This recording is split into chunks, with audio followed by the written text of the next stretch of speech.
Story number 1. I've always been a skeptic when it comes to ghosts.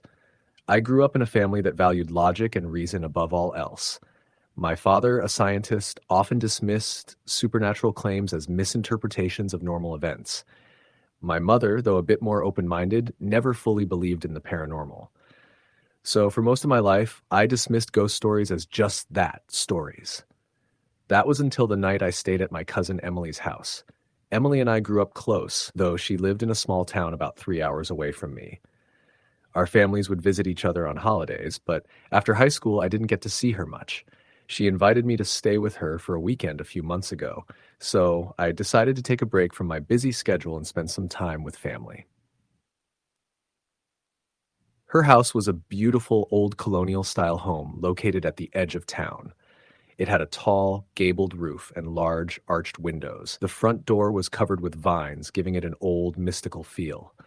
I remember being fascinated by it when we were kids, playing in the yard, pretending it was haunted or magical. But that was years ago. This time, as I approached the house, I couldn't shake a sense of unease, something I couldn't explain. I brushed it off as just the stress of being away from home and my routine. Emily was a few years older than me, but we had always gotten along. She greeted me at the door with a wide smile, and we caught up over tea before dinner. The evening passed quietly, and I didn't think much about the house or its odd feel. When it was time for bed, Emily showed me to the guest room, a cozy little space with a large wooden bed, a desk, and a tall dresser. The room was quaint, with floral wallpaper and a patterned rug. It had a nice, homely atmosphere, but there was something about it that felt off. "I hope you don't mind the room," Emily said with a smile. "It's the only one available for guests. It's my old room, actually." "No, it's perfect," I said, trying to sound enthusiastic. But there was something about the room that I couldn't quite shake. It wasn't the furniture, nor the decor. It was the air, as if the room itself was too still, too quiet. "Well, if you need anything, just let me know," Emily said, flicking the light off before closing the door behind her. I stood there for a moment, staring at the room. Something in the air felt heavy, but I was determined to ignore it. It was probably just me being tired. I sat down on the bed, unpacked my things, and then went to brush my teeth. Afterward, I climbed into bed and pulled the covers up to my chin.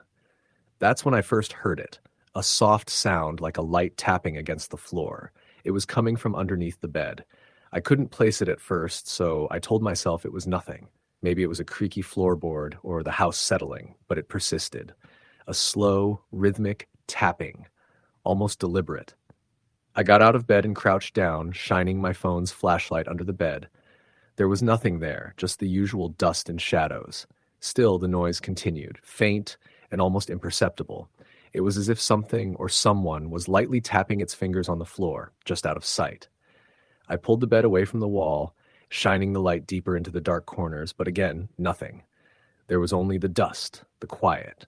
Maybe it was a rodent or something. The old house did have a history of pests. I shrugged it off and returned to bed, trying to convince myself that it was nothing.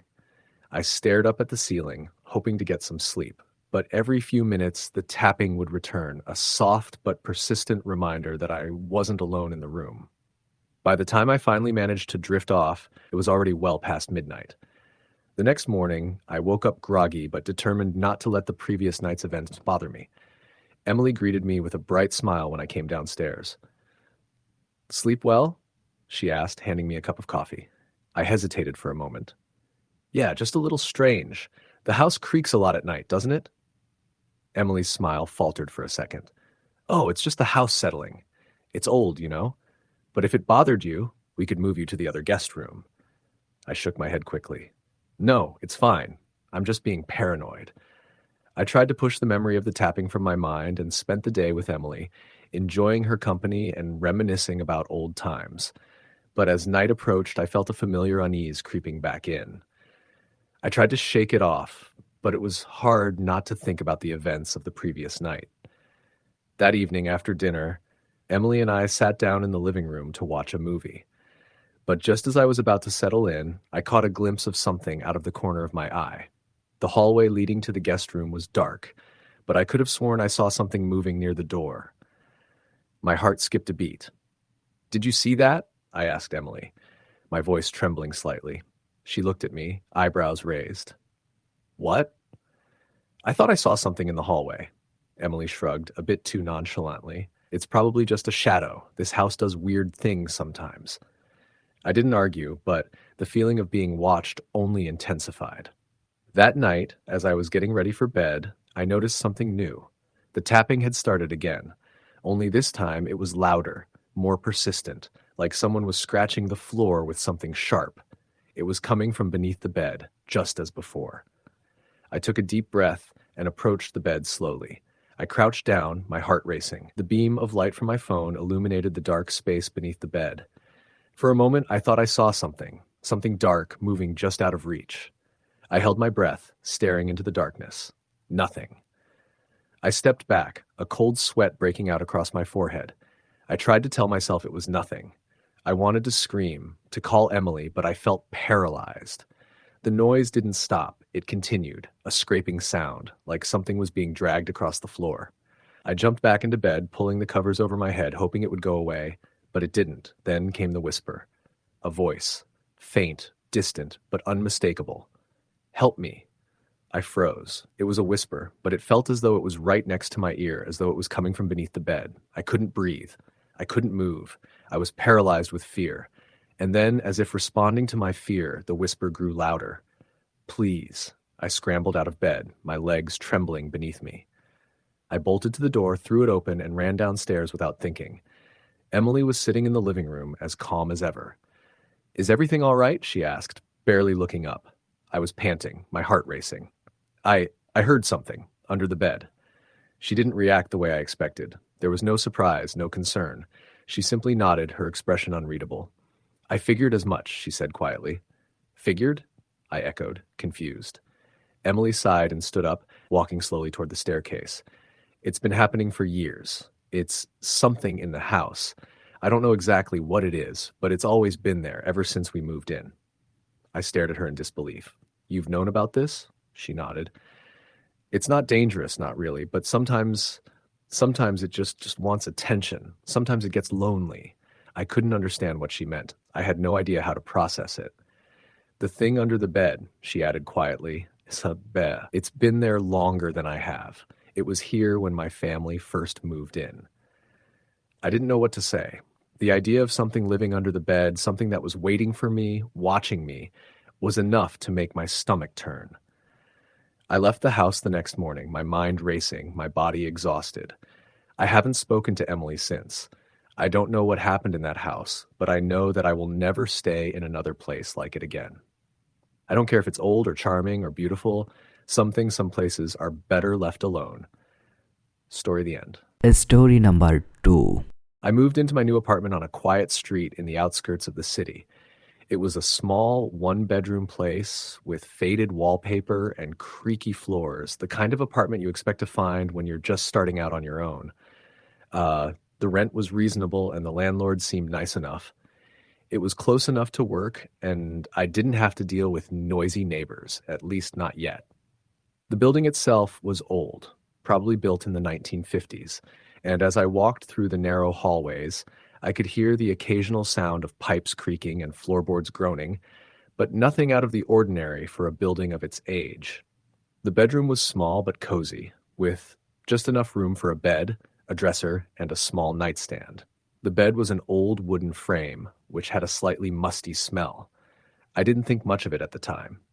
It was the kind of bed you'd expect to find in a place that had seen its share of tenants over the years. I set up my room, unpacked my things, and settled in for the night. The first few nights were uneventful. I'd wake up in the morning to the sounds of the city outside, go to work, and come home to an empty apartment. It was peaceful, and I liked the solitude. But as the weeks went on, something started to feel off. It began with small things I could easily dismiss. One night, I swore I heard a faint scratching sound, like something was dragging across the floor under the bed. At first, I thought it was just the building settling. Maybe a pipe had shifted or the floorboards had creaked, but it happened again the next night and the night after that. I brushed it off, telling myself it was just the house making noises. Old buildings tend to do that. But then one night, the scratching became louder. I had just turned off the light and was lying in bed, drifting off to sleep when I heard it again. This time it wasn't faint or distant. It was clear, sharp, like something was scraping the wood beneath the bed. I froze, my heart pounding in my chest. I waited for the sound to stop, but it didn't. It continued, slow and deliberate, moving closer to the edge of the bed. I sat up in bed, my breath catching in my throat, and listened. There was no way it could have been a rat or an animal. The sound was too rhythmic, too intentional. My mind raced, trying to come up with a rational explanation. Maybe it was a piece of furniture that had shifted, or a draft in the room making something move. But I couldn't shake the feeling that something was underneath the bed, watching me. I got up and turned on the light, standing still for a moment, listening for any further sounds. When the scratching didn't return, I sighed in relief, thinking I had imagined it. But something deep in my gut told me it wasn't over. I slowly crouched down and peeked under the bed. There was nothing there, just the dark space beneath, empty except for dust and the occasional stray piece of lint. I laughed nervously, feeling foolish for even considering there was something under the bed. I turned off the light and climbed back into bed, but I couldn't shake the unease that had settled in my chest. I lay awake for what felt like hours, listening intently for any more sounds. But nothing came. The next few nights were more of the same. The scratching would start around midnight, faint at first, then growing louder, closer. It was always under the bed. Each time I would get up, flip on the light, and peer underneath, finding nothing but emptiness. I began to dread going to sleep, knowing that the scratching would start up again, waking me from my rest. The more it happened, the more paranoid I became. One night I decided to stay awake, determined to catch whatever it was making the noise. I lay perfectly still, listening intently. Hours passed, and just as I began to drift off, I heard it again. The scratching. It started slow, like something was moving across the floor under the bed. I sat up, my heart racing, and stared into the darkness. It was louder this time, closer. It was as if whatever was under the bed had gotten nearer to me. I slowly got out of bed, grabbing the flashlight I kept on my nightstand. My hands shook as I kneeled down beside the bed and shone the beam under it. The light swept across the floor, illuminating the dark space beneath the bed. There was nothing there. I felt a wave of relief wash over me, and I started to stand up, but then something caught my eye. A faint shadow, just barely visible in the corner of the light's beam. It was almost as if something was moving beneath the bed, something just out of sight, hiding in the darkness. I froze, my breath catching in my throat. The scratching started again, but this time it wasn't coming from the far side of the bed. It was directly beneath me. I could feel it, like a presence, something watching me. The room grew cold, and I shivered despite the warmth of the summer night. I backed away slowly, my eyes fixed on the space under the bed. And then I saw it, a hand, pale, bony fingers, gripping the edge of the bed frame. I gasped, stumbling back, my heart pounding in my chest. My mind was racing, trying to process what I had just seen. My first instinct was to run, but my legs felt like they were made of stone. I couldn't move. The hand was still there, barely visible, just inches from the floor. I scrambled to my feet, my breath coming in ragged gasps. I ran out of the room, slamming the door behind me, and I didn't stop until I was in the living room, shaking uncontrollably. I sat there for hours, too scared to go back into the bedroom, too terrified to even think about what I had seen. The next day, I decided I couldn't stay in that apartment any longer. I called the landlord and told her I was moving out. I didn't care if I had to break the lease. I couldn't be there anymore. But even as I packed my things, I kept hearing that scratching. It was faint at first, like the sound of nails on wood, but it seemed to be following me. I couldn't escape it. I felt like I was losing my mind. Every corner of the apartment seemed to whisper. Every shadow seemed to hide something just beyond my sight. I was being watched, hunted by something I couldn't explain. When I finally left the apartment for good, I never looked back. I moved to a new place in the city, one that felt safer, quieter. I told myself it was just my imagination, that I had been stressed out. But I knew deep down that what I had experienced was real. Something was in that apartment, something under the bed, something that wanted me to leave. I never told anyone the full story. People would never believe me. But sometimes when I'm lying in bed at night, I can still hear the faintest scratching, as if something is waiting just out of sight, just beneath the surface. Story the end. Story number 3. It had been a long day. I had moved into the small, one-bedroom apartment on the edge of town only a few days earlier. A change of pace, a fresh start. I was escaping a rough patch in my life, hoping the new surroundings would help me clear my head. The apartment itself wasn't much. Old, with creaky floorboards and thin walls, but it was affordable, and it had the one thing I needed: space to breathe. The building itself was almost 100 years old. It had a certain charm, but also an unsettling aura that I couldn't shake. Mrs. Cartwright, the landlord, didn't help with her odd behavior. She had a strange habit of avoiding questions about the building's history, offering only vague comments about how old buildings can be temperamental. I tried not to let my mind wander too far into those thoughts. After all, I was a practical person. Ghosts and spirits, those were things people imagined or simply misinterpreted ordinary noises. And yet, from the moment I stepped into the apartment, I couldn't help but feel there was something just off about the place. The first night was quiet enough. I unpacked some boxes, set up my bed, and tried to relax. There was no noise from the neighbors. Nothing to suggest the place was anything other than a typical, if slightly run-down, building. As I lay down to sleep that first night, the creaks of the old house around me seemed almost comforting. A few hours passed, and I drifted off. It wasn't until the middle of the night that I heard it. A faint scraping sound, like something dragging across the floor. At first I thought it was the building settling, the usual noises that come with age, but this sound was different. It was rhythmic, like something was moving beneath my bed, slowly, deliberately. I lay there for a long time, staring at the ceiling, too afraid to move. What could it be? A rat? An insect? But the sound didn't stop. It continued, dragging. I convinced myself it was just my imagination, that I was overthinking things. But sleep didn't come easily after that. My mind raced, and every little creak of the floorboards seemed amplified in the silence of the night. It wasn't until the sound finally stopped that I let myself drift into an uneasy sleep. The next morning, I tried to shake off the feeling that something was wrong. I told myself it was just a fluke, nothing to worry about. The apartment was old, and I was still adjusting to it. The noises were normal for a place like this. But deep down, I knew something wasn't right. The sound under the bed kept echoing in my mind. That night, the scraping started again. This time, it was louder, closer. It felt like whatever was under my bed was closer to the surface, moving in a more deliberate pattern. I could feel my heart racing in my chest, but I didn't want to confront it. I didn't want to acknowledge that there might be something under there. So I stayed still, pretending I was imagining it. But the sound wouldn't stop. It dragged and scraped, and I couldn't ignore it any longer. With trembling hands, I reached for my phone, using the dim light to guide me as I sat up in bed. I shone the light under the bed, half expecting to see nothing, but hoping for some kind of explanation. The room was dark and still, and when the light illuminated the space beneath the bed, my heart skipped a beat. Nothing.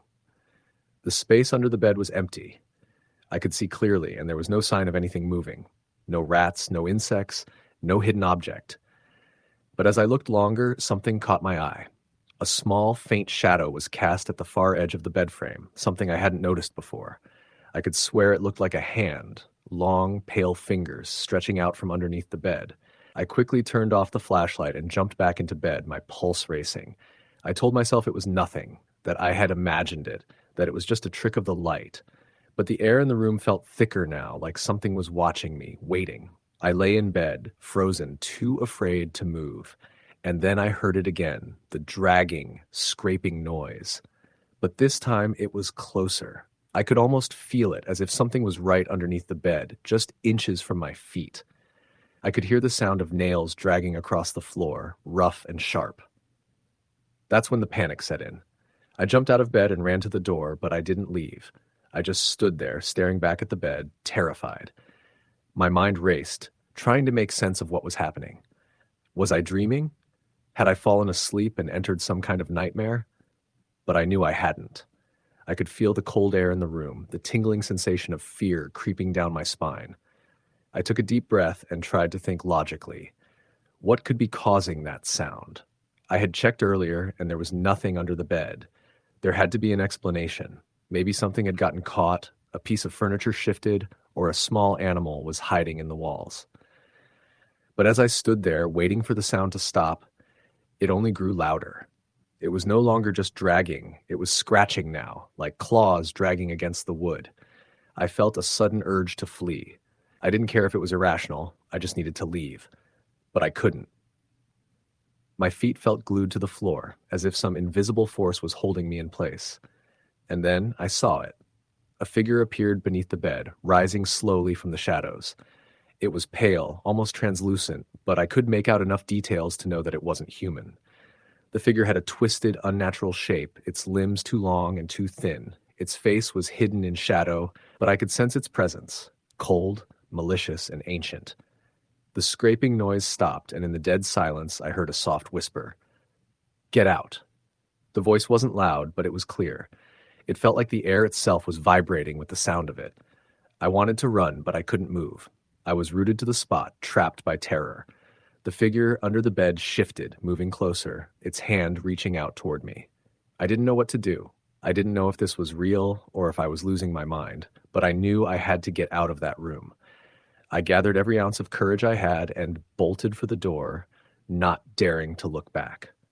My heart was pounding, my chest tight with fear. I spent the rest of the night in the living room, unable to shake the feeling that I was being watched. I didn't sleep, couldn't sleep. Every creak of the building felt like it was drawing closer to me, like the figure from under the bed was lurking just out of sight, waiting for me to return. I tried to tell myself it was just an overactive imagination, but deep down, I knew it wasn't. The next morning, I called Mrs. Cartwright. My hands were shaking as I explained what had happened. She listened quietly, then, after a long pause, she told me something that sent a chill through my bones. "People don't stay there long, you know. They never do." "What do you mean?" I asked, my voice barely a whisper. "The apartment," she said, her tone strange. "It has a history. Some things shouldn't be disturbed. The building, well, it was built on land that was never meant to be built on." She hung up after that, leaving me with more questions than answers. The sound didn't stop. It didn't matter where I went in the apartment. It followed me. The scraping, the dragging, the whispers. I couldn't escape it. And so I left. I couldn't stay any longer. I packed my things, left the key on the counter, and never looked back. I didn't care about the lease or the deposit. I couldn't stay in that apartment another night. To this day, I don't know what I saw under that bed. I don't know if it was a ghost, a demon, or something else entirely, but I know this. I've never felt the same since. That night changed me, and I'll never forget the whispers or the cold, pale fingers reaching for me from beneath the bed. Story the end. Story number 4. I had just finished college and was ready to start a new chapter in my life.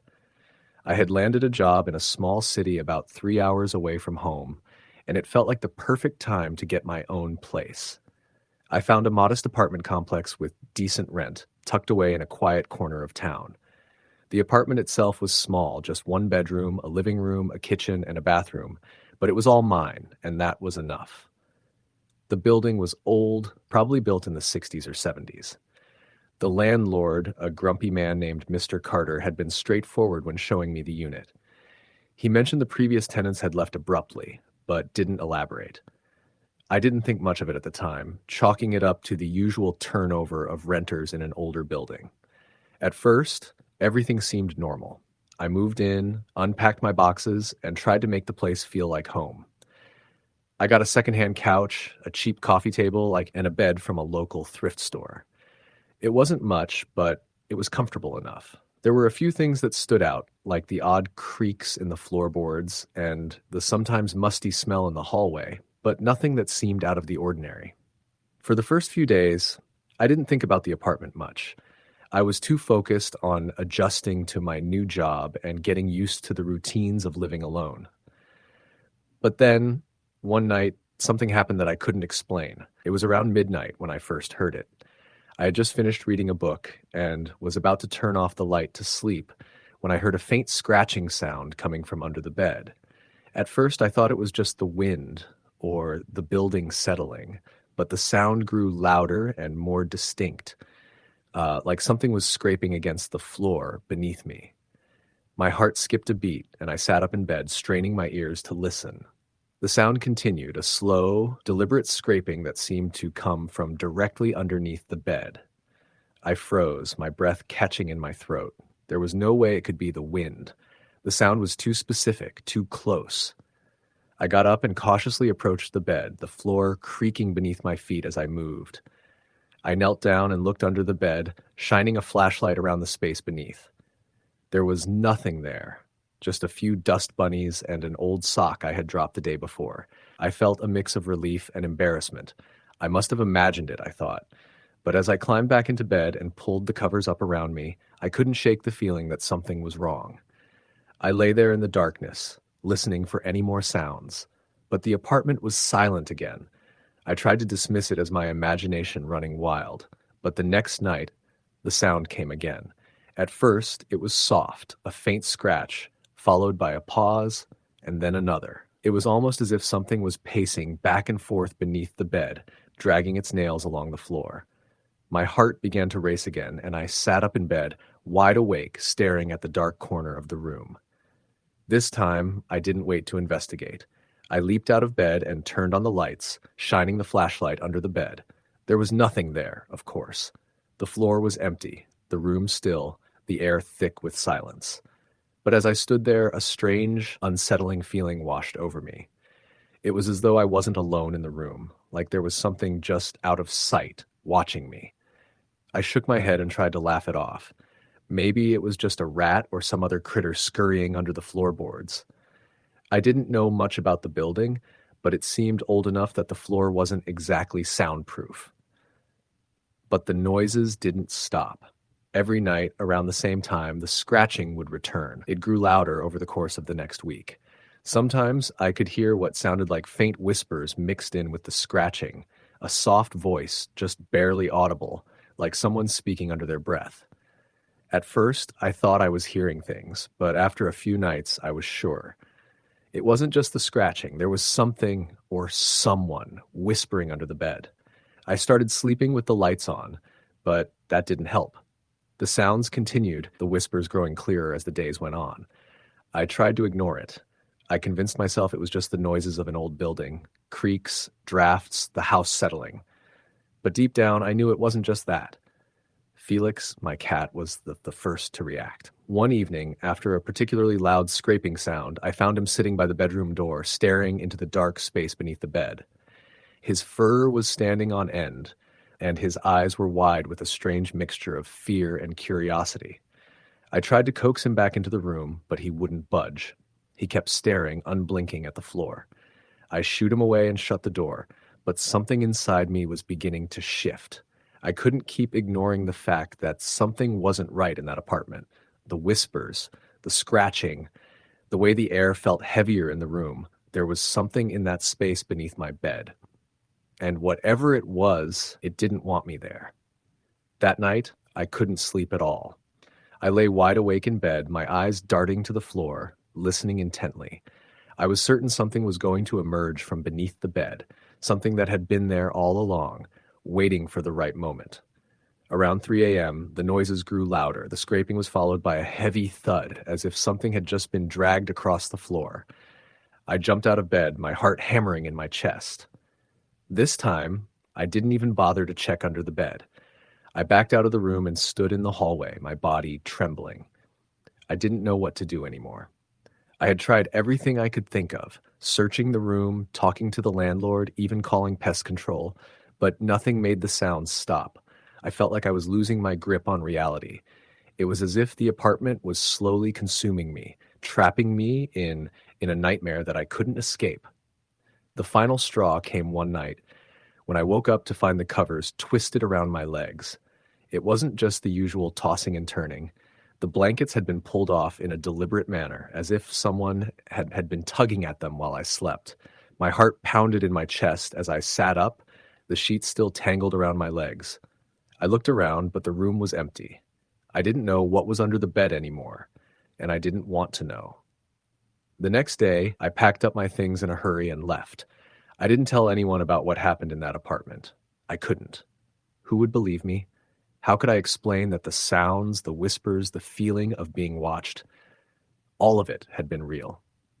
I moved into a new place the next week, a different apartment in a newer building with no creaky floors or strange noises. I haven't heard the scratching or the whispers since.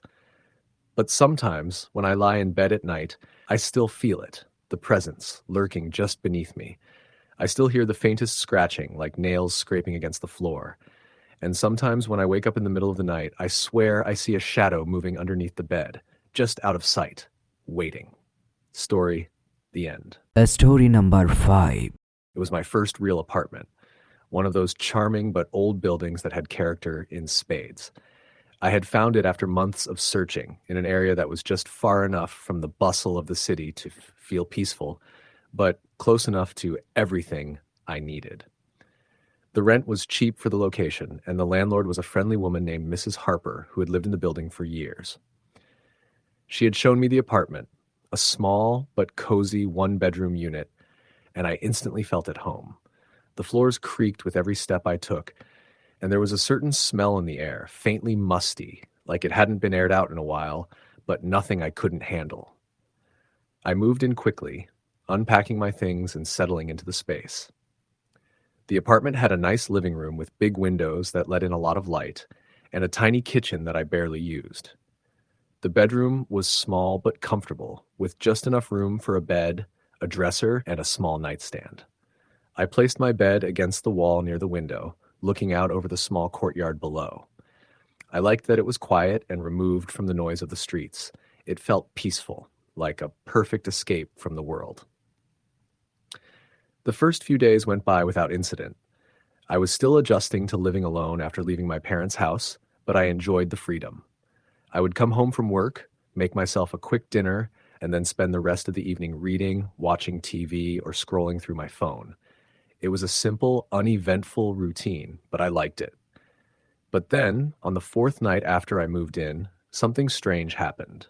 I had been reading a book in bed when I first heard the noise. It was subtle at first, like a soft scratching, almost like a fingernail tapping against the floor. I froze, listening intently. The sound seemed to come from underneath the bed. My heart skipped a beat. I had only lived in the apartment for a few days, so I wasn't sure what to expect from the old building. Maybe it was just the house settling or the pipes making noise. I tried to brush it off and went back to reading, but the scratching continued, now louder, more distinct. It was rhythmic, almost deliberate. I slowly set my book aside and leaned over the edge of the bed, holding my breath. I shined a flashlight under the bed, half expecting to find a mouse or some forgotten item that had fallen there. But when the beam of light hit the floor, there was nothing. No dust bunnies, no scraps of paper, nothing that could explain the sound. I let out a sigh of relief and crawled back into bed, telling myself it was just my imagination. But then the scratching began again. It was faint at first, but soon it grew louder, and this time it sounded like it was moving. Like something, or someone, was shifting under the bed. I sat up again, my heart racing in my chest. I told myself it was nothing, just the house settling, just a trick of my mind. But deep down, I couldn't shake the feeling that there was something wrong. I grabbed my phone and texted a friend, trying to distract myself, but the sound didn't stop. It continued, dragging on for what felt like an eternity. I finally pulled the covers tightly around me and tried to sleep, but every time I closed my eyes, I could still hear that faint scratching beneath the bed. The next morning, I got up early and tried to forget about it. Maybe I had imagined it. Maybe it was just the building settling, I reasoned. I went about my day trying to put the noise out of my mind. But that night, when I was getting ready for bed, the scratching started again. At first, I ignored it, convinced it was just a weird sound coming from the old building. But as the noise persisted, I began to feel uneasy. It wasn't just the scratching, there was something else, something strange in the air, like the room itself was holding its breath. My cat, Luna, had been acting odd all evening, pacing around the apartment and meowing at the door of the bedroom. She wasn't normally so restless. I lay in bed trying to relax, but the noise only grew louder. It wasn't just scratching anymore. There were faint, soft whispers mixed in with it, voices too quiet to make out, but unmistakable nonetheless. They seemed to be coming from under the bed, the same place where the scratching was originating. I couldn't take it any longer. My heart was pounding in my chest as I threw off the covers and stood up, determined to find the source of the sounds. I grabbed a flashlight and knelt down next to the bed, shining the beam under it. There was nothing there. The floor was empty, just a dusty old carpet, nothing that could explain the sounds. I stared at the space for a long moment, feeling a chill creep down my spine. What was happening? Was I losing my mind? The whispers continued, growing fainter as if they were receding into the darkness beneath the bed. I quickly backed away, feeling a rush of panic. I wanted to run, but I didn't know where to go. I didn't know what was happening, but I knew I couldn't stay in the apartment any longer. I spent the rest of the night in the living room, clutching a blanket and staring at the hallway that led to my bedroom. Luna was with me, and her eyes were wide, her fur bristling. She kept glancing toward the bedroom, but she wouldn't go near it. Every time I tried to get her to go into the room, she hissed and ran away.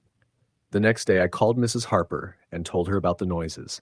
She listened patiently, but when I asked if anyone else had complained about strange sounds in the building, she hesitated.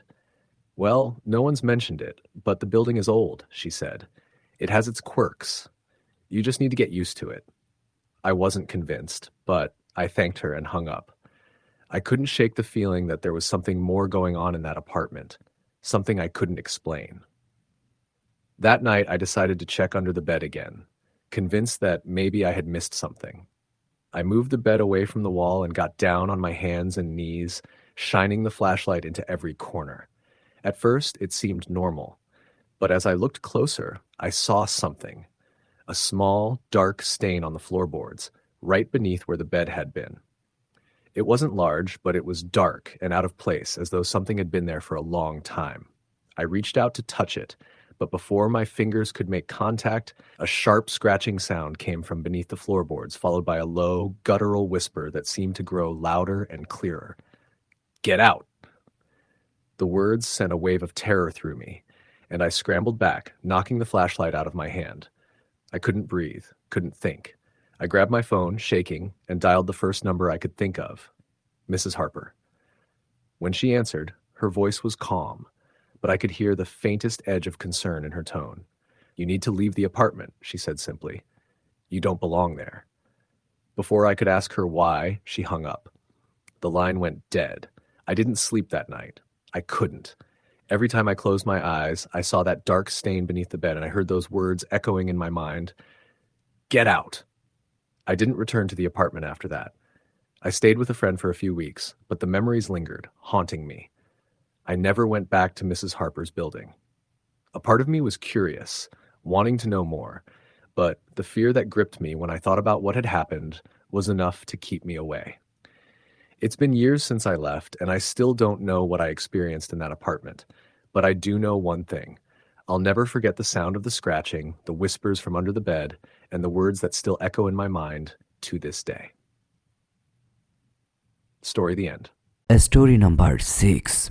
I remember the day we moved into the house like it was yesterday.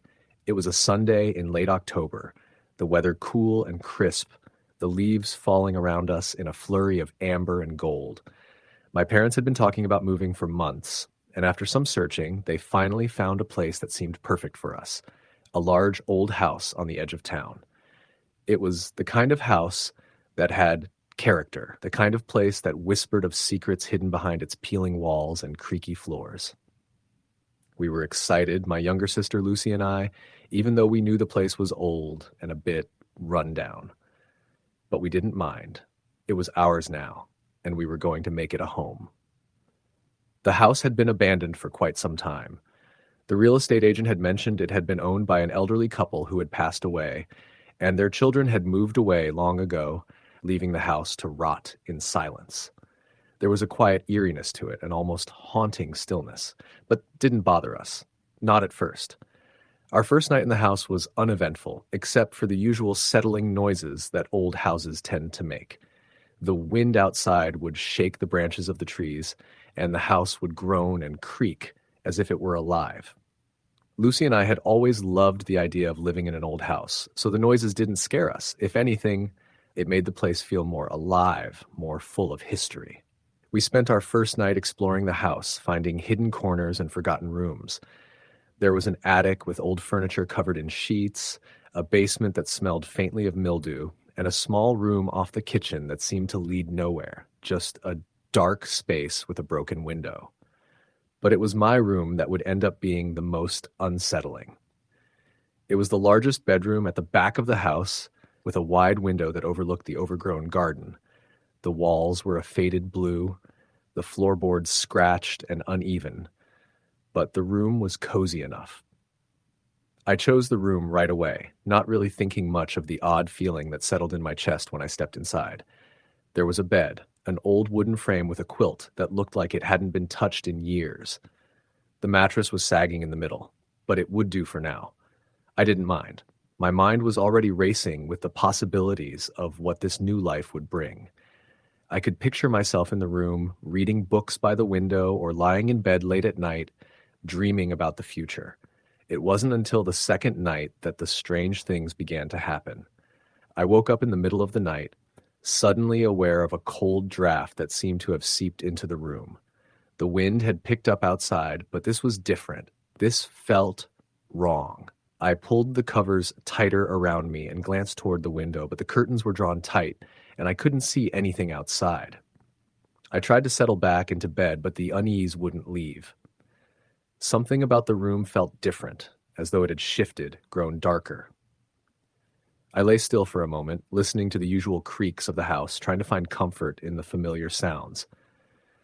That's when I heard it, a soft scratching noise coming from beneath the bed. At first, I thought it was just the house settling, maybe a rat or some other small animal scurrying through the walls.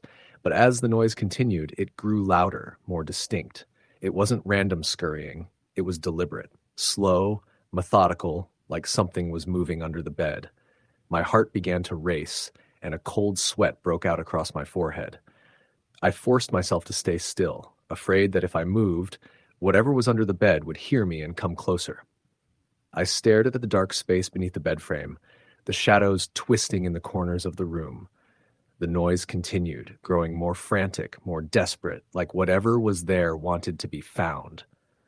I couldn't take it any longer. I pulled the covers off and swung my legs over the side of the bed, my feet touching the cold, creaky floor. I grabbed the flashlight that I had kept beside my bed for moments like this, my hands trembling as I shined it toward the gap beneath the bed. There, in the small space between the floor and the bed frame, I saw nothing. The scratching stopped as soon as I turned the light on, and for a moment there was only silence. I told myself it was nothing. It had to be. I was just tired, my mind playing tricks on me. But as I lay back down, I couldn't shake the feeling that something was watching me from under the bed. I pulled the covers up to my chin, closing my eyes tightly, willing myself to fall asleep.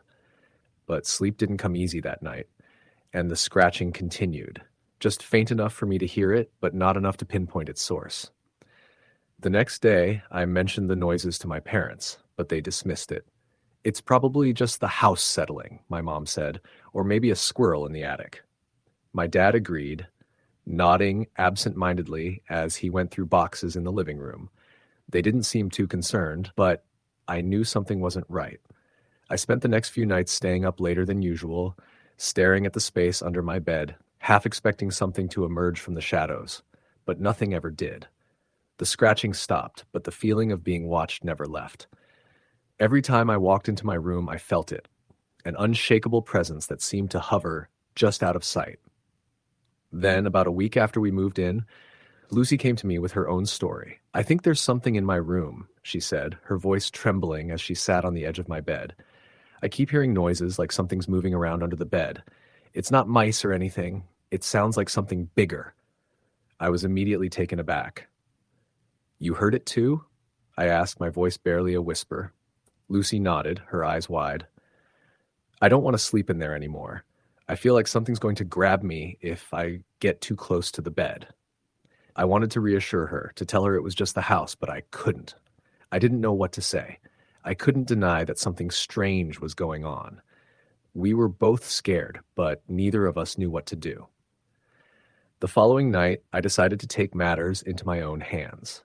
Armed with a flashlight and my courage, I crouched down by the side of my bed, determined to see what was causing the noises.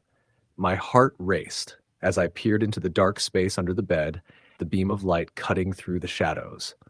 I saw nothing. The floor was bare, just dust and old wood. I sighed in relief, but as I started to pull away, I noticed something odd, a faint oily black stain on the floor near the far corner of the bed. It wasn't like dirt. It was like something had been spilled and left to soak into the wood. I reached out to touch it, and as soon as my fingers brushed the stain, the scratching began again. But this time, it wasn't just a sound. I felt something cold and wet brush against my hand, as though something was reaching out from beneath the bed. I yanked my hand back, my heart pounding in my chest. I couldn't breathe. I stood up and backed away from the bed, staring at the dark space, my body trembling. The air in the room had grown colder, and I could see my breath fogging in the dim light. I wanted to scream, but my voice caught in my throat. Something was under the bed, something that wasn't supposed to be there. I ran out of the room, nearly tripping over my own feet. I found my parents in the living room and told them everything, about the scratching, about the coldness, about the strange stain on the floor. They looked at me with concern, but also disbelief. My mom insisted it was just my imagination running wild, but my dad didn't look so sure. He suggested we call a local priest to bless the house, just in case. The priest came the next morning. He didn't say much, only that he would perform a ritual to cleanse the house. We watched from the doorway as he moved through each room, muttering prayers and sprinkling holy water in the corners. He did the same in my room, standing by the bed and muttering words I didn't understand.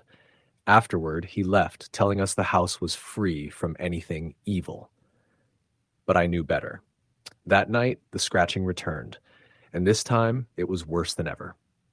It wasn't just under the bed, it was in the walls, in the ceiling, all around me. It was everywhere.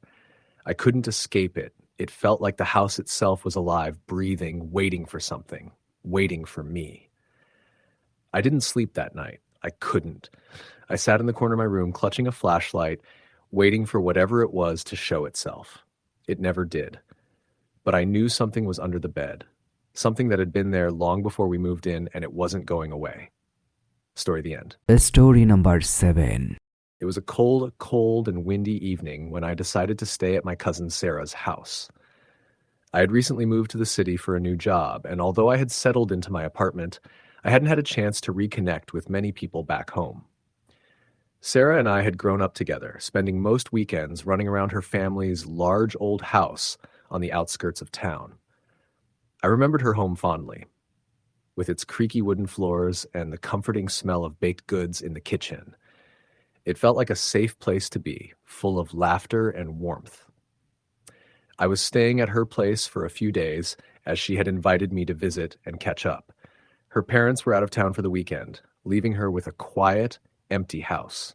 That night, Sarah and I decided to stay in and watch a movie, just like we had done when we were younger. It was the perfect way to unwind after a busy week. The house was as charming as I remembered. The worn leather couch in the living room creaked under our weight as we settled in with popcorn and blankets. Sarah's dog, a small terrier named Max, curled up by our feet, and the sound of rain tapping against the windows added to the cozy atmosphere. After a while, I began to feel a bit drowsy. The warmth of the blankets and the low hum of the movie lulled me into a peaceful state, and before I knew it, I was nodding off. I barely realized when Sarah paused the movie and stood up. "I'm going to bed," she said, rubbing her eyes. "You're welcome to stay up if you want." I nodded lazily. "I think I'll head to bed soon, too. It's been a long day." Sarah smiled and disappeared up the stairs, leaving me alone in the dimly lit living room. Max lifted his head briefly, then flopped back onto the couch, clearly uninterested in staying awake. I couldn't help but feel a strange sense of unease creep over me as I sat there in the silence. I tried to ignore it, chalking it up to the late hour and the feeling of being in a place that was both familiar and unfamiliar at the same time. Eventually, I turned off the TV and made my way upstairs to the guest room, which Sarah had kindly prepared for me. It was a cozy little room at the end of the hall, with a view of the backyard. The bed was comfortable, the kind of bed you sink into after a long day. I unpacked my bag and changed into my pajamas, then climbed into bed, pulling the soft covers up to my chin. I was exhausted, and within minutes, I was drifting off to sleep. But something about the room felt off. I couldn't pinpoint exactly what it was, but the air was thick, as though something was lingering in the space just beyond my reach. The room wasn't cold, but I felt a chill run down my spine as I tried to settle in. I glanced around the room, but nothing seemed out of place. The walls were lined with dark wood paneling, and a small lamp on the nightstand cast a warm yellow glow.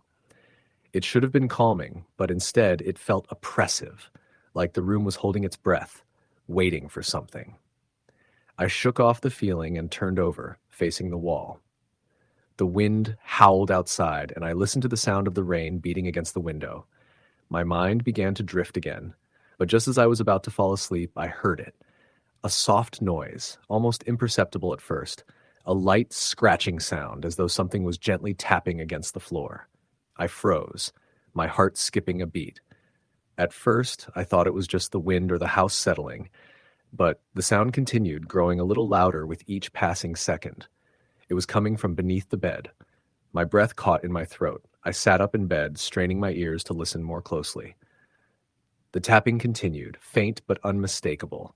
It was a rhythmic sound, like someone, or something, was lightly scratching the floorboards beneath the bed, just out of sight. My mind raced, trying to come up with a logical explanation. Perhaps it was a rat or a mouse, or maybe the wind was moving something in the room. But no matter how hard I tried to rationalize it, the sound wouldn't stop. I reached for my phone on the nightstand and turned on the flashlight, then carefully slid off the bed, my heart pounding in my chest. I crept toward the bed, flashlight in hand, and knelt down to peer underneath. There was nothing there, just dust and shadows, nothing that could account for the noise. I let out a relieved breath, chalking it up to my overactive imagination. Maybe the house was just creaking or the wind had caused something to shift. But then I heard it again, a soft, deliberate tapping from beneath the bed. I pulled back, my stomach twisting into knots.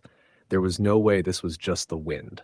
My pulse quickened, and I felt a cold sweat forming on the back of my neck. I stood up quickly, backing away from the bed. I wanted to call out to Sarah, but something held me back. The house was so quiet, and the last thing I wanted to do was seem irrational. I tried to ignore it, convincing myself that it was nothing. I crawled back into bed, but the noise didn't stop. It was as if something was deliberately moving around under the bed, just out of my reach. Suddenly, the tapping stopped. I lay there in the dark, listening to the silence. My mind raced, my body frozen in place. I tried to convince myself it was just my nerves, but deep down, I knew something was wrong. It wasn't until I turned over to face the wall again that I felt it. A light, almost imperceptible pressure on the bed beside me. At first, I thought it was just the blankets shifting or a trick of my tired mind, but then I felt it again, something pressing down on the bed, as if someone or something was lying next to me, just out of sight. I turned quickly, but the bed was empty. I sat up, my heart hammering in my chest, and stared at the dark corner of the room. The air felt thick, suffocating. I could hear the sound of my own breath, quick and shallow. Then, from beneath the bed came the whisper, a soft, chilling voice, barely audible but unmistakable. "Help me." I froze, my blood running cold. The voice was coming from under the bed. There was no mistaking it. I wanted to scream, to run, but I couldn't move. The words echoed in my mind, and for a moment I wasn't sure if I was awake or dreaming. The room grew colder, and the air seemed to press in around me. I wanted to leave, to run downstairs to Sarah, but my body refused to obey. I stayed frozen in place, head staring at the empty space beneath the bed, my pulse racing. Then, just as quickly as it had started, everything stopped. The pressure on the bed was gone. The room was silent once more. I sat there for what felt like an eternity, trying to make sense of what had just happened. I could still hear the faint sound of my own heartbeat in my ears, but nothing else. Eventually, I gathered enough courage to stand up, my legs shaking beneath me. I didn't care if I looked crazy. I wasn't staying in that room any longer. I grabbed my phone, turned on the flashlight, and opened the door to the hallway. The house was still quiet, too quiet. I made my way downstairs as quickly as I could, not caring if I woke Sarah. I didn't feel safe anymore. When I reached the bottom of the stairs, I found Sarah sitting on the couch watching TV. "Everything okay?" she asked casually, as if nothing was amiss. I stared at her, still shaken, unable to form words. She noticed my expression and immediately stood up. "You heard it, didn't you?" she said quietly, as though she had been expecting this. I nodded, my voice failing me. "What was that? What's under the bed?" Sarah looked at me for a long moment before answering. "I don't know exactly, but I've heard it too. For years." I wasn't sure if I wanted to hear more, but I needed to know. She hesitated before speaking again. "It's an old house, and sometimes things get lost here. Not everything that lives here is alive." Her words sent a chill down my spine. "What does that mean?" "I don't know," she said softly. "I don't know what it wants, but it's been here as long as the house has." I could feel the weight of her words settle in my chest. "You never thought to leave?" "Not really," she replied. "It's always been like this. I've gotten used to it."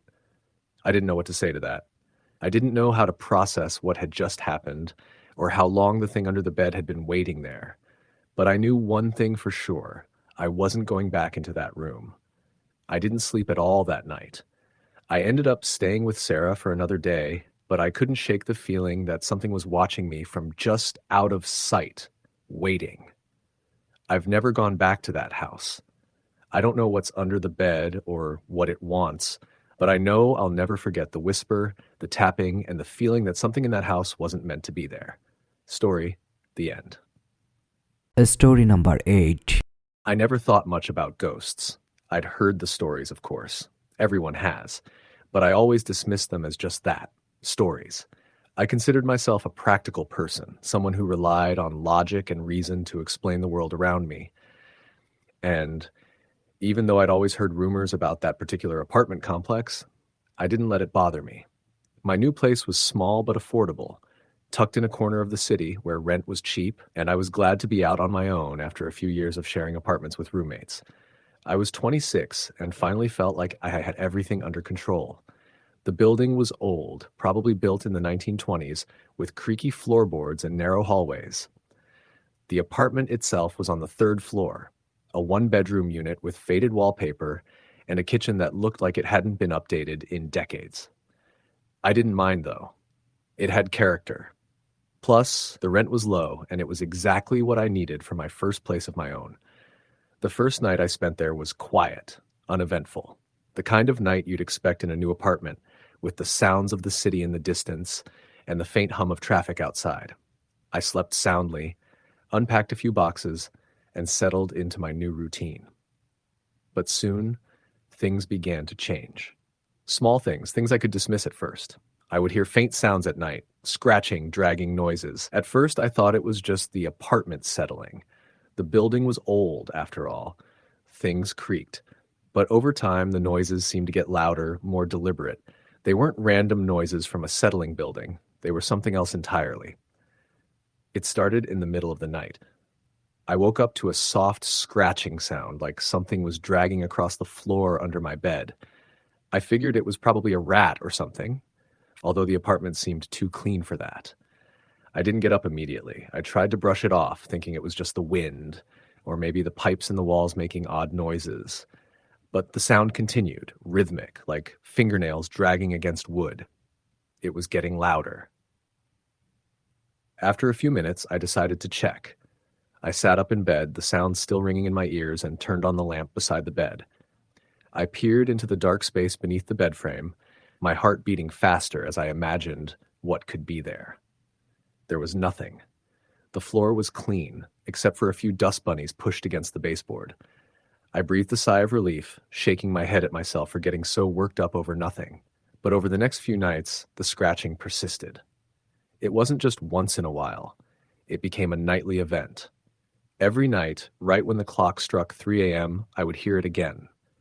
The scratching, always from under the bed. Sometimes it was faint, just enough to make me feel uneasy, and other times it was louder, like whatever it was getting closer. The first time I told someone about it was when I was at work. My friend Sarah, who worked in the same office, noticed I looked a little more tired than usual. She asked what was going on, and I told her. At first, she laughed it off, but then I explained more. It wasn't just random sounds anymore. It was constant, persistent. The way it seemed to always happen at night at exactly 3 a.m. made it feel intentional. She didn't have an explanation for it either, but she suggested I might be stressed. Maybe I was hearing things because of the adjustment to my new place. But something in the back of my mind told me it wasn't just my imagination. A few nights later, I decided to try something. If it was a rat or some animal getting into my apartment, I figured it might be hiding under the bed. I pulled the bed away from the wall and shone a flashlight underneath. There was nothing. No rats, no dust bunnies, no signs of anything at all. The floor beneath the bed was bare. I thought I'd gotten rid of the problem, but the scratching continued, just as loud as before. It was impossible to ignore now. I was losing sleep, and the once comfortable apartment was beginning to feel like a prison. I started to dread going to bed.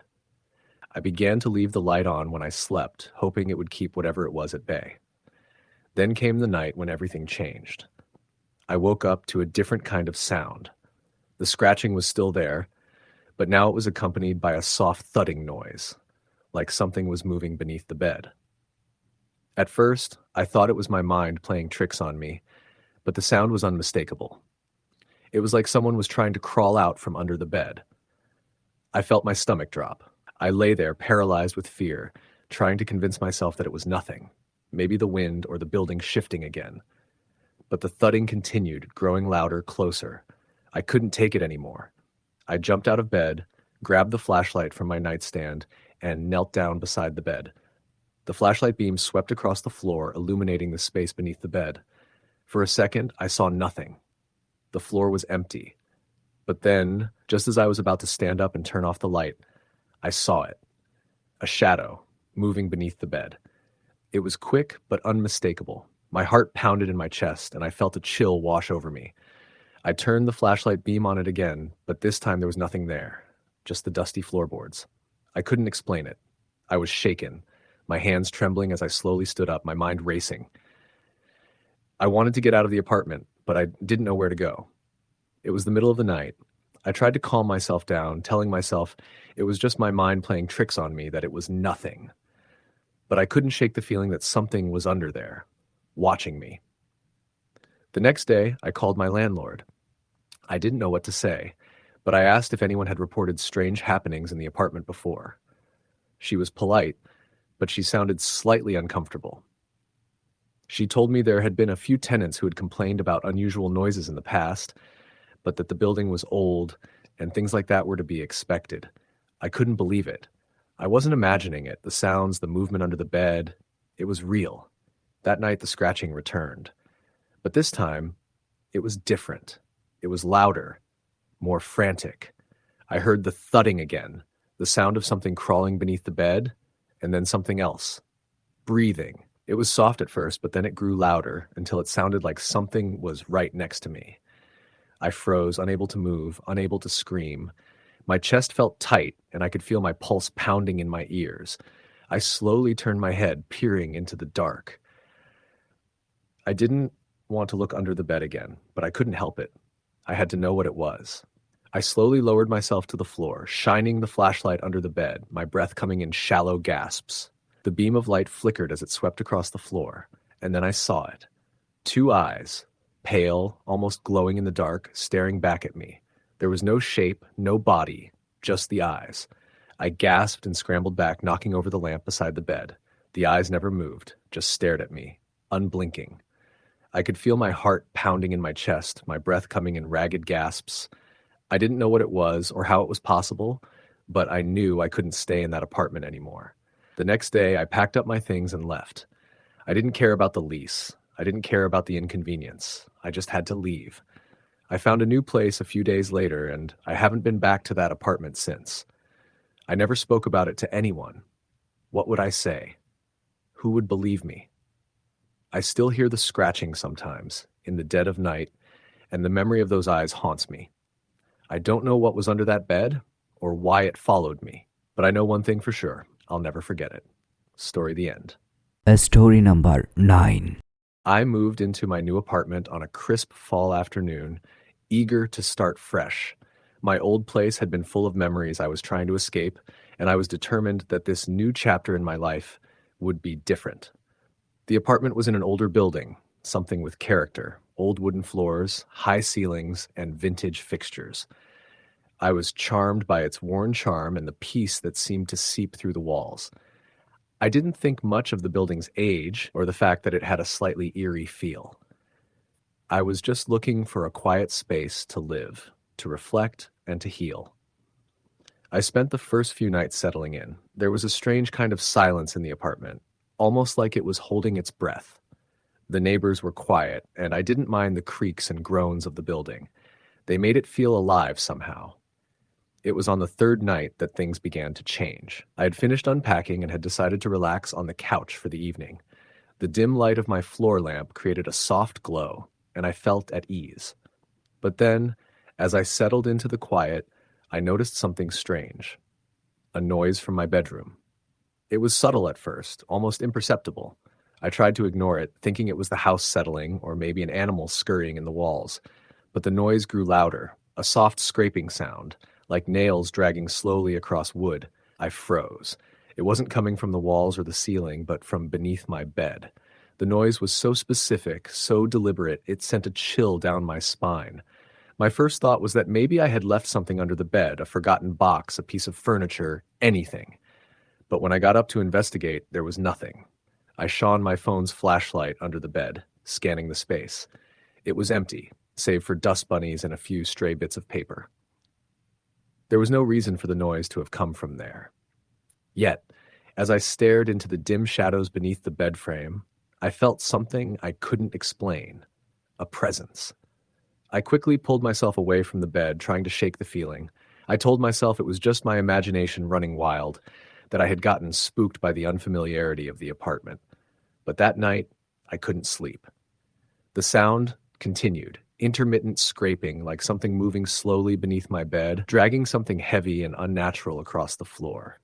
Every time I tried to close my eyes, the noise would start again, sending my heart into a panic. I finally gave in to exhaustion, and somewhere between the sound and my racing thoughts, I fell asleep. The next morning, I decided to go to the landlord's office to ask about the apartment. Mrs. Cartwright was an older woman, very kind but somewhat distant. When I asked her if there had been any reports of strange noises in the building, she simply shook her head. "Old buildings make noises," she said in a matter-of-fact tone. "Nothing to worry about." She gave me a polite smile and excused herself, leaving me with more questions than answers. That night, the noises came again. But this time, it wasn't just scraping. It was something else. Soft whispers.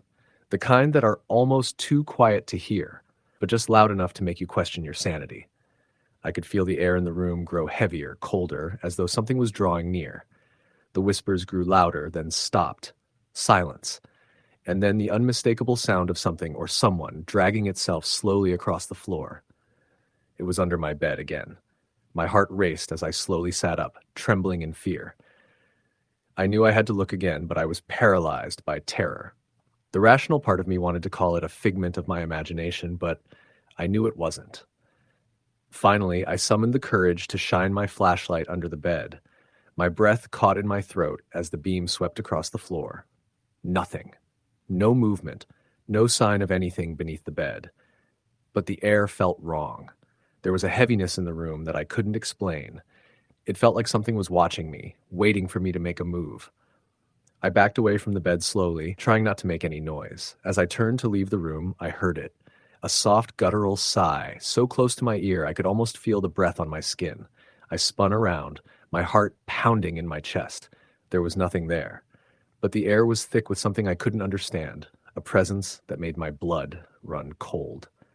The next few days were a blur. I couldn't sleep. I couldn't focus.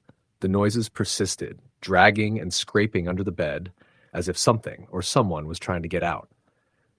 I would lie awake for hours, listening, watching, waiting for the sound to stop. But it never did. I tried to tell myself I was being paranoid, that the apartment's creaks were playing tricks on me, but the sensation of being watched was too real. The whispers were becoming clearer, like voices from the past, like echoes of something long forgotten. Finally, I reached out to a friend, Sarah, who had always been open to the supernatural. She was a bit of a skeptic, but also curious about the unknown. I told her everything about the noises, the scraping, the whispers, the presence. "I'll come over tomorrow night," she said. "Maybe we can figure out what's going on." The next evening, Sarah arrived and we sat in the living room discussing the odd happenings. I explained that I had checked under the bed, but there was never anything there. She agreed to stay with me overnight, promising we would get to the bottom of it. As the night settled in, we sat in silence. The apartment was eerily quiet, the kind of silence that presses in on you, makes you feel like you're not alone. I could feel the weight of the air shift as the clock ticked toward midnight. I knew it was coming. And then it began. The scraping. I could see the fear in Sarah's eyes as she heard it too. She stiffened, her body tense. "What is that?" she whispered. I didn't answer. I couldn't. I was too afraid to speak, too afraid to move. The noise grew louder, dragging, scraping, coming from beneath the bed. It was like something was trying to claw its way out from under the frame. With shaking hands, I reached for my flashlight and shone it under the bed again. For a moment, I thought I saw something, just a shadow, a figure of sorts, moving under the bed frame. But when I looked closer, it was gone. Sarah stood up quickly. "I'm not staying here," she said, her voice trembling. "There's something wrong with this place." She didn't have to say anything else. I understood. We grabbed our things and left the apartment, our footsteps echoing in the hall. I didn't care that it was the middle of the night. I needed to get out. We stayed at a nearby hotel for the rest of the night, but I couldn't shake the feeling that whatever was in that apartment was still following me. I couldn't get the image of that shadowy figure out of my mind. The next day, I went back to the apartment to collect my things. Mrs. Cartwright was there, as usual, but she seemed different. There was something in her eyes that made me uneasy. When I mentioned the noises, she simply nodded. "It's been like that for years," she said, almost too calmly. "The apartment's not for everyone." I asked her about the history of the building, but she only gave me a vague response, something about old pipes and the occasional plumbing issue. She didn't offer much else, and soon she excused herself. As I packed my belongings, I couldn't shake the feeling that something was watching me from under the bed. I was sure of it now. The presence wasn't just in my mind. It was real. And I didn't want to stay in that place any longer. I moved out that same day. I didn't care about the lease or the deposit. I couldn't stay there. I never told anyone about what happened in that apartment, about the scraping noises, the whispers, the shadowy figure that seemed to live beneath the bed. But I couldn't forget it either. The image of that thing, whatever it was, still haunts me. And sometimes, late at night, I still hear the faint scraping, the dragging sound. I don't know if it follows me or if it's just in my mind. But I do know this. There was something under that bed, and I don't think it was ever meant to be found. Story the end. Story number 10. I had just moved into a new apartment, a small, cozy unit in an old building. It was my first time living alone, and I was both excited and nervous. The place was charming, with creaky floors, old-fashioned radiators, and a tiny kitchen that felt like it belonged in the past. The building had character, which is exactly why I was drawn to it, but there was something about the place that felt off, though I couldn't quite put my finger on it at first. The apartment was on the second floor, and I had the entire unit to myself. The walls were thin, and I could hear the occasional murmur of my neighbors, but for the most part, it was peaceful. The windows opened up to a quiet street, and I spent the first few days settling in, arranging my furniture, and unpacking the boxes that seemed to multiply no matter how much I tried to get rid of them. The room was small but functional, with just enough space for a bed, a dresser, and a desk by the window. There was a single door that led into the bedroom, and a closet with sliding doors tucked into the corner of the room. Everything seemed normal, but as the days passed, I began to notice odd things. It wasn't anything overt or dramatic, just little things that didn't seem right. I would hear faint noises in the middle of the night, scratching, rustling, even the occasional creak of floorboards. The sounds were always coming from under the bed. At first, I convinced myself it was just the apartment settling. maybe even the wind making things shift in strange ways. But the noises persisted, and they became harder to ignore. I wasn't one to scare easily, but the longer the sounds continued, the more uneasy I became. The scratching was the worst. It was a slow, methodical sound, like something or someone was dragging something heavy across the floor beneath the bed. I would lie there in the dark, wide awake, staring at the ceiling, listening to the sounds that seemed to come from nowhere. It wasn't an animal, I knew that much. The sound wasn't like the quick scampering of a rat or a mouse.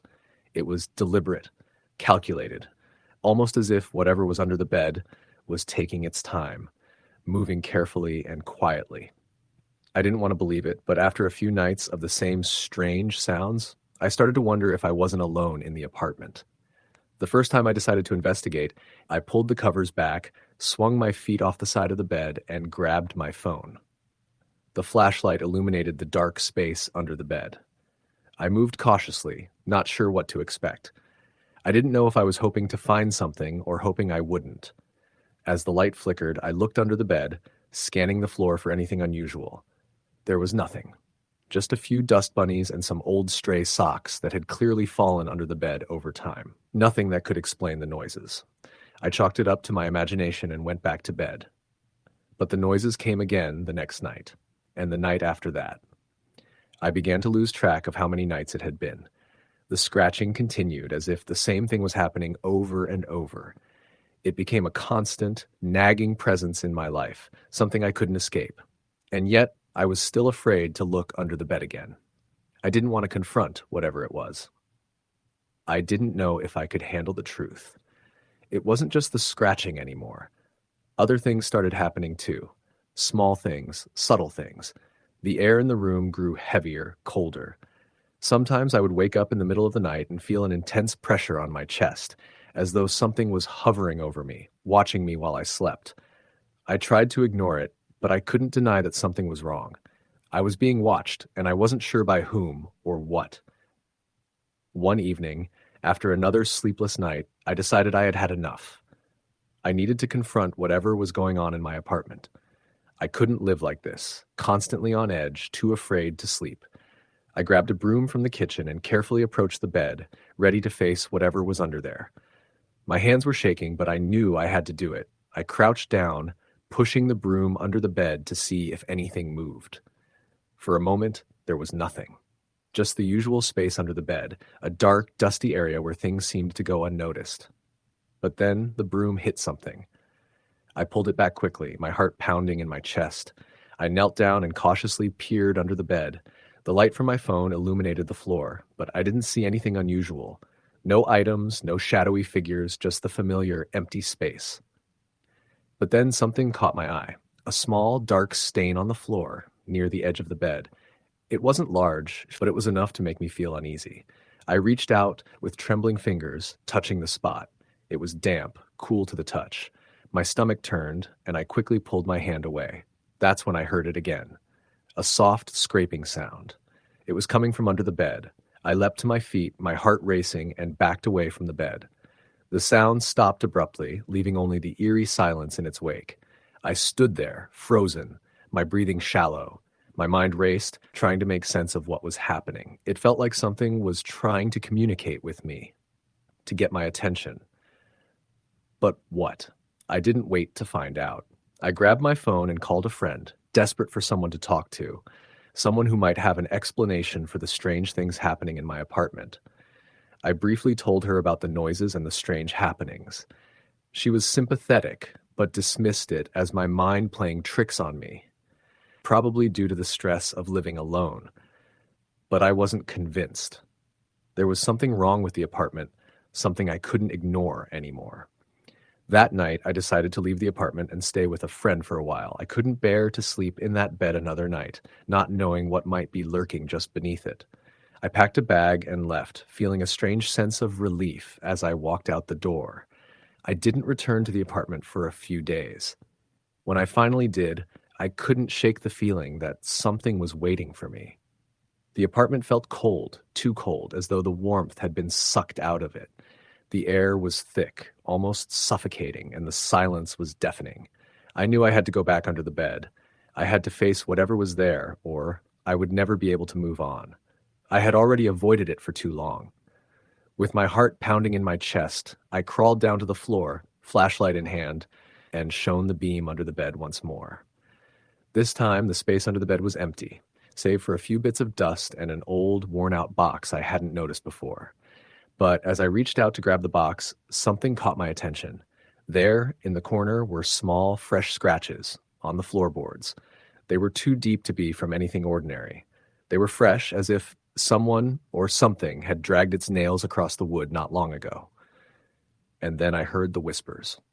Soft at first, barely audible, but growing louder, filling the room with their eerie tone. "Get out."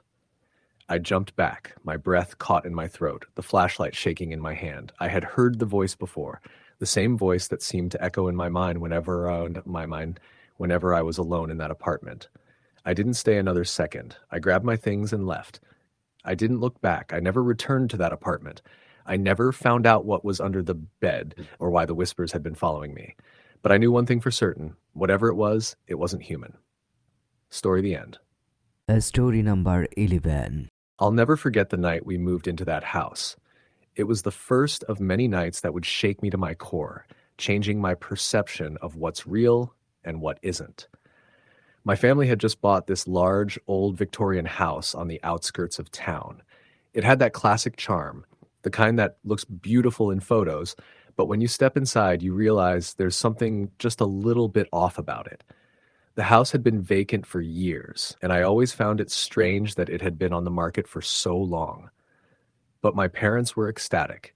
They were thrilled to finally have a place of our own after years of living in cramped apartments. We thought it was going to be a new beginning, a fresh start. And for a while, it was. I was 12 at the time. My younger brother, Ben, was 9. We were both a little apprehensive, not about the house itself, but about the big change. But when we saw our new rooms, we were excited. Mine had the best view, a huge window that overlooked the front yard. It was a bright room, with wooden floors and a high ceiling that made it feel even larger than it was. I had a queen-sized bed, which seemed massive for someone my age. The bed was placed against the far wall under a large window with a wooden dresser on one side and a small nightstand on the other. It was perfect, or so I thought. The first few days passed without incident. My parents busied themselves with unpacking, and Ben and I explored every corner of the house. The house had this old smell, a mix of dust, old wood, and something else that I couldn't quite place. The sort of scent that reminded you of places abandoned for too long, but it was still home. On the 4th night, everything changed. I had settled into my bed, reading a book by the light of my lamp. It was late, probably around 11 o'clock. I had just started to drift off when I heard a sound. It was faint at first, almost like the creak of floorboards, but it was coming from below my bed. I stopped, holding my breath, listening. There it was again, scratching, like something small was moving beneath the bed, dragging against the wood. I sat up in bed, my heart racing. My first thought was that it was a mouse, maybe even a rat. Our house was old, after all. I pulled the blanket up around me, feeling a bit silly for being so nervous. But then the scratching came again. This time it was louder, more deliberate, like whatever was under the bed knew I was listening. I turned my head to look under the bed, but all I saw was darkness. I reached for the flashlight on my nightstand and shone it under the bed, the beam cutting through the shadows. There was nothing there. No mouse, no rat, not even a dust bunny. The floor was empty. I tried to brush it off. It was probably just the house settling, right? Maybe a branch from one of the trees outside scraping against the house. But the unease lingered. I couldn't shake the feeling that something wasn't right. I turned off the flashlight and lay back down, but sleep didn't come easily. I kept staring at the ceiling, listening to the silence, waiting for the scratching to return. It never did that night, but the next night it was worse. This time, when I heard the scratching, it wasn't coming from beneath the bed, it was coming from within the bed frame itself. It was as if something was trapped inside the bed, clawing to get out. The sound was louder, more frantic, like it was trying to break free. I shot up, my heart pounding, my breath coming in short gasps. I grabbed the flashlight again, shining it under the bed, but once again there was nothing there. No rats, no mice, just shadows. I could feel my pulse in my ears as I scanned the room. I wanted to scream, but I didn't. Instead, I just lay there, staring at the dark, terrified of what was underneath me. I pulled the covers up over my head, wishing the night away. But sleep wouldn't come.